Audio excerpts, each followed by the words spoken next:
Hi hello ನಮಸ್ಕಾರ Karnataka. Good vibes Galaxy YouTube ಚಾನಲ್ಗೆ ಎಲ್ರಿಗೂ ವೆಲ್ಕಮ್. ಇವಾಗ 3 ವಿಚಾರ ತಗೊಬಂದಿದ್ದೀನಿ, ಏನೇನಂತ ಡಿಸ್ಕಷನ್ ಮಾಡೋಣ ಬನ್ನಿ.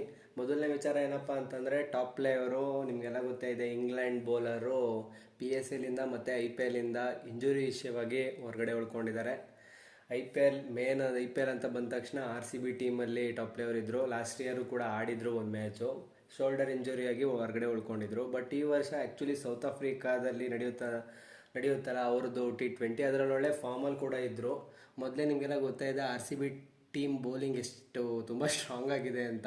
ಇವರಿಂದ ಒಂದು ಒಳ್ಳೆ ಪರ್ಫಾರ್ಮೆನ್ಸ್ ಬರ್ಬೋದು ಅಂತ ಅನ್ಕೋತಾ ಇದ್ವಿ. ಬಟ್ ನೋಡಿದ್ರೆ ಟೀಮಿಂದನೇ ಔಟ್ ಆಗಿದ್ದಾರೆ. ಬಟ್ ಇವ್ರ ಬದಲು ಏನೋ ಕ್ರಿಸ್ ಜಾರ್ಡನ್ ಅವರ ರೀಪ್ಲೇಸ್ ಮಾಡ್ತಾರೆ ಅಂತ ನ್ಯೂಸ್ ಇದೆ. ಬಟ್ ಇನ್ನೂ ಕನ್ಫರ್ಮ್ ಆಗಿಲ್ಲ, ಅಫಿಷಿಯಲ್ ಆಗಿ ಟೀಮಿಂದ ಅನೌನ್ಸ್ ಆಗಿಲ್ಲ. ನೋಡಬೇಕು ಯಾವ ರೀತಿ ಹೋಗುತ್ತೆ ಅಂತ. ಎರಡನೇ ವಿಚಾರ ಏನಪ್ಪ ಅಂತಂದರೆ, ಸ್ಮೃತಿ ಮಂದಣ್ಣ ಅವರು RCB ಕ್ಯಾಂಪ್ನ ಜಾಯ್ನ್ ಆಗಿದ್ದಾರೆ. ನಿಮಗೆಲ್ಲ ಗೊತ್ತೇ ಇದೆ, ಫೆಬ್ರವರಿ 23ನೇ ತಾರೀಕಿಂದ ವುಮೆನ್ಸ್ IPL ಸ್ಟಾರ್ಟ್ ಆಗ್ತಾ ಇದೆ.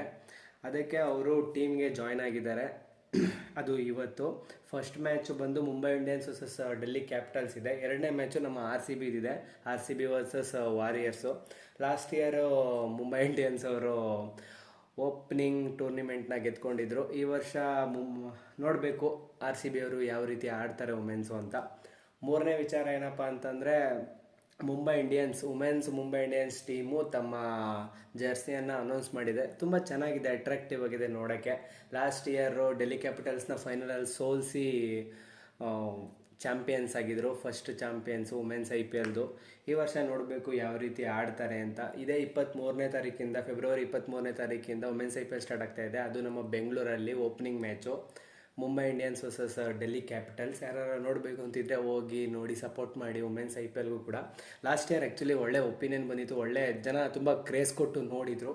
ಈ ವರ್ಷ ಇನ್ನೂ ಚೆನ್ನಾಗಿರುತ್ತೆ ಅಂತ ಅನಿಸುತ್ತೆ, ನೋಡಬೇಕು. ಇಷ್ಟೇ ವಿಚಾರ. ಯಾರ್ಯಾರೆಲ್ಲ ನಮ್ಮ ಚಾನಲ್ಗೆ ಇನ್ನೂ ಸಬ್ಸ್ಕ್ರೈಬ್ ಆಗಿಲ್ಲ, ದಯವಿಟ್ಟು ಸಬ್ಸ್ಕ್ರೈಬ್ ಮಾಡ್ಕೊಳ್ಳಿ. ಇದೇ ರೀತಿಯಂಥ ವಿಡಿಯೋದಲ್ಲಿ ಮತ್ತೆ ಸಿಗೋಣ. ಎಲ್ರಿಗೂ ಒಳ್ಳೆಯದಾಗಲಿ. Thank you.